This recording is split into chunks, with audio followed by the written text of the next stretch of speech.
तो आज मैं आप लोग को बताने जा रहा हूँ कक्षा 10 के गणित लेसन 2 बहुपद के बारे में। पिछली वीडियो में मैंने आपको बताया था वास्तविक संख्या के बारे में और आज मैं आप लोग को बताने जा रहा हूँ लेसन 2 बहुपद के बारे में। तो चलिए स्टार्ट करते हैं। तो बहुपद जानने से पहले बहुपद की परिभाषा हम लोग जानते हैं। बहुपद किसे कहते हैं? वैसे बीजीय व्यंजक जिसमें चर की घात क्या हो, एक पूर्ण संख्या हो, उसे ही बहुपद कहते हैं। अब ये घात क्या होता है मैं इसके बारे में आगे बताऊंगा वीडियो में। तो सिंपली याद रखिए, बहुपद किसे कहते हैं? वैसे बीजीय व्यंजक जिसमें चर की घात क्या हो, एक पूर्ण संख्या, उसे बहुपद कहते हैं। बहुपद दो प्रकार के होते हैं, घात के आधार पर, पद के आधार पर।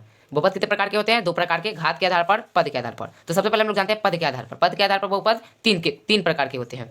कौन कौन? याद रखिएगा।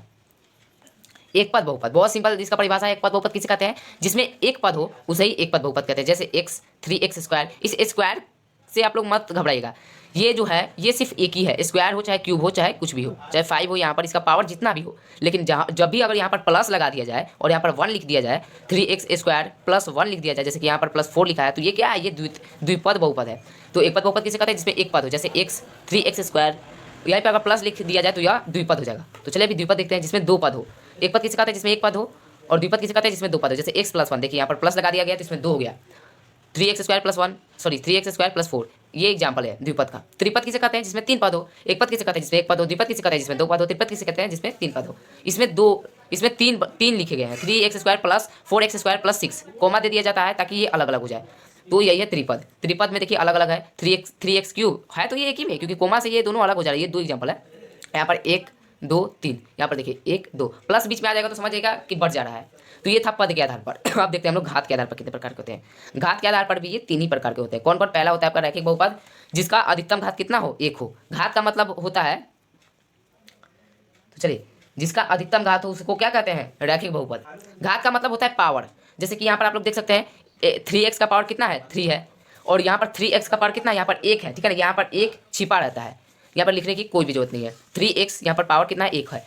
वही लिखा गया है जिसका अधिकतम घात क्या हो? 1 हो। तो इसका अधिकतम घात यहाँ पर 1 है, तो 1 तो लिखा नहीं जाता है। तो चलिए अभी यह है रैखिक बहुपद। अभी हम लोग देखते हैं द्विघात बहुपद। तो द्विघात बहुपद किसे कहते हैं? जिसका अधिकतम घात 2 हो।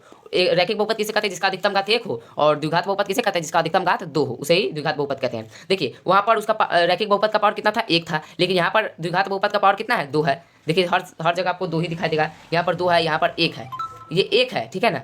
इसमें सबसे अधिकतम घाट कितना होना चाहिए? 2 होना चाहिए। यहाँ पर 1 है, लेकिन 1 से ज़्यादा अधिक क्या है? 2 है। तो यहाँ पर अधिकतम घात की बात हो रही है। अब यहीं पर देख लीजिए, ये अलग है, ठीक है ना, कोमा बीच में है। तो यहाँ पर x² है। x² का मतलब होता है यहाँ पर सिर्फ ये अकेला है। यहाँ पर देखिए इसका अधिकतम घात 2 है। चलिए अभी नेक्स्ट देखते हैं त्रिघात बहुपद, जिसका अधिकतम घात कितना हो? 3 हो। यहाँ पर देख लीजिए, यहाँ पर 2 घात है इसका और 3 घात है इसका, लेकिन अधिक कितना है? इसका है। तो अधिकतम घात होना चाहिए, तो वही है त्रिघात बहुपद।